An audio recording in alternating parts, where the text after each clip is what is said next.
Shifting gears here, Peter, last thought, just to bring up the trade wars, since we talked, have not been resolved, obviously. In fact, it has escalated.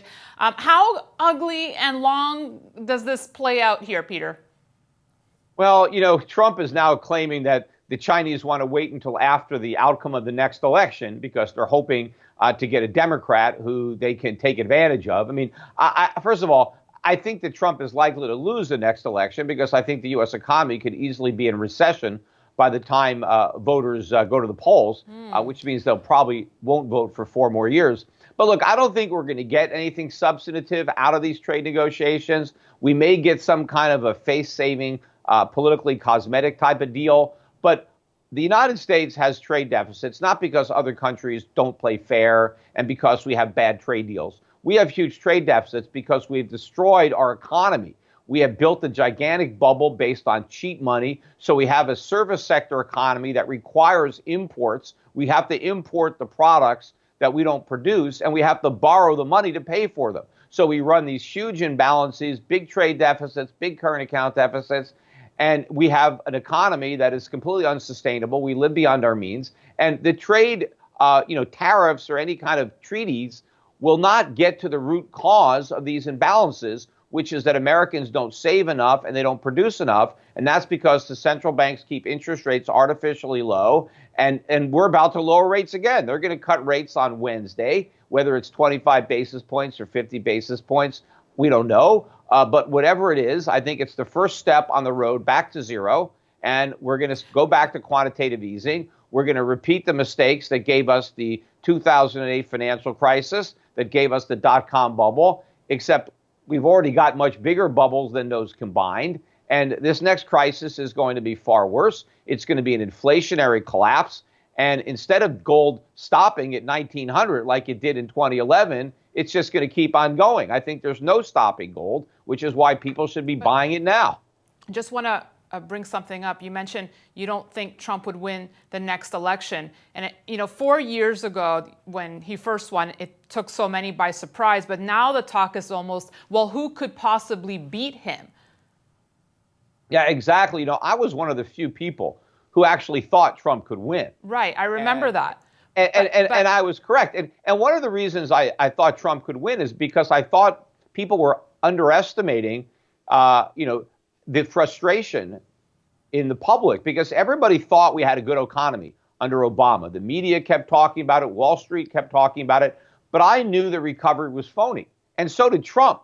And Trump was able to play into that by basically leveling with the American public that the data they were being given from the government was a fraud, that we were living in a bubble created by cheap money, and the recovery was an illusion created by statisticians. And I knew that he was going to tap into a vein. And I also knew that there was probably a lot of people who wanted to vote for Trump, but were too embarrassed to admit that to the pollsters. Right. And there were people that wanted to just protest by voting for Trump. The people were saying, hey, if Trump becomes president, everything's going to collapse. There may have been some people that said, yeah, let's have a collapse. Let's throw a monkey wrench into the system.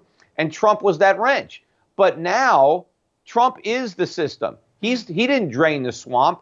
He is now the leader of the swamp. The swamp is much deeper and murkier as a result of Trump. So you're not going to get that protest vote like we had before. I don't think Trump supporters are embarrassed. I mean, he's the president of the United States. I think the people who support Trump are proud that they support him. And so they're being honest with the pollsters. And he's losing in all the polls now. And people are dismissing that because they think, well, he was losing before. They don't understand the difference. And if Trump is now the agent of the status quo, right? Well, then if people are upset with the status quo, if their lives are not better than they were in 2016, if their cost of living has gone up, if they have more debt, right, and their standard of living has gone down, and Trump is just promising more of the same, and now you have a Democratic socialist who says, aha, I'm the one that feels your pain. I'm the one that's going to change things for you. You've been lied to by the government. You've been lied to by the Federal Reserve and Wall Street.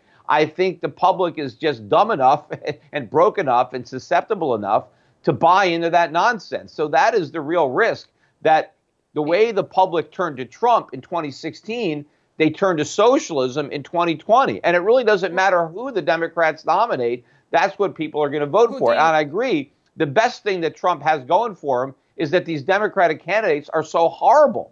But despite the fact that they're that bad, they could still win. Well, I was going to say, who would be the front runner for you from that Democratic pool? Look, I don't know. I mean, they're all bad. I suppose Biden may be the least bad, but I don't think Biden is going to win because he's not bad enough for the Democrats. They want somebody horrible. They want a real socialist, and that's not Biden. Biden's more of an Obama or maybe a Hillary Clinton type. But the left wing of the Democratic Party really wants somebody further to the left than that. All right, the question is, will the public, will the American public go that far left?